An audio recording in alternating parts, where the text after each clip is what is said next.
When I was young, my parents took me to the city pool and gave me swimming lessons. And they put these cute little floats on my arm that kept me afloat and kept me from sinking.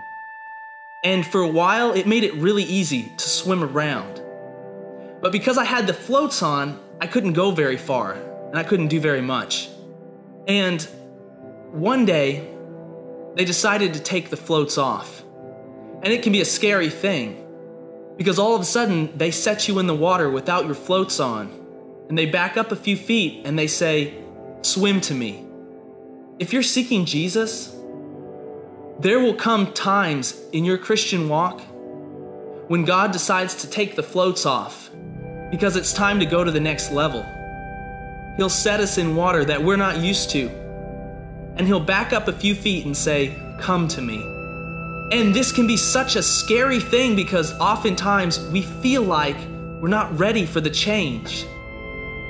But when God decides that it's time for change, then the best thing that we can do is get out of the spiritual kiddie pool that we're in and get ready for the deep end. God has big plans for your life. He's got a reason that He made you and a purpose for your being here. But you're not going to reach those plans or fulfill those plans if you're not willing to swim at the next level or go to the next level spiritually.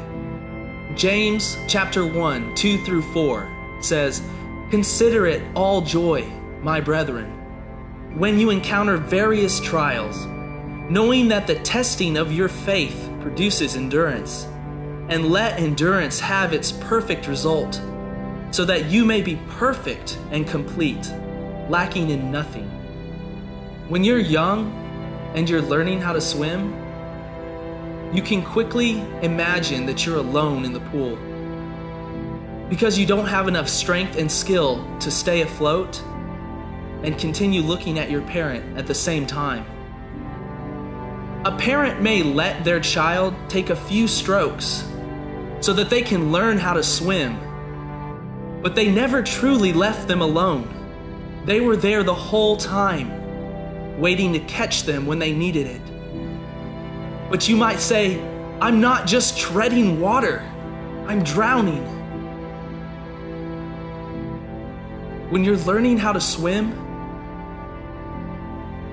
it's very easy to focus on the problem that's in front of you because your head is down in the water and you're looking at how deep it is.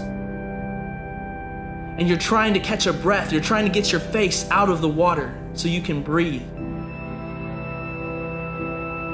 But when you take enough time to stop struggling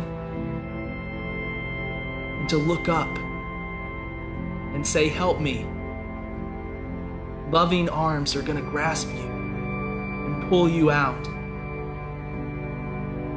No matter how alone you may feel, and no matter how difficult the struggle may be at the moment, God has not stepped out of the pool. He's waiting to catch you.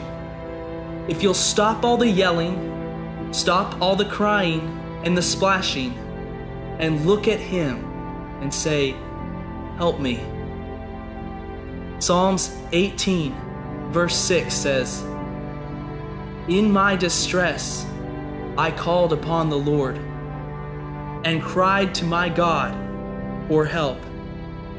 He heard my voice out of His temple, and my cry for help before Him came into His ears." In the verses right after that, we see that God hears His servant.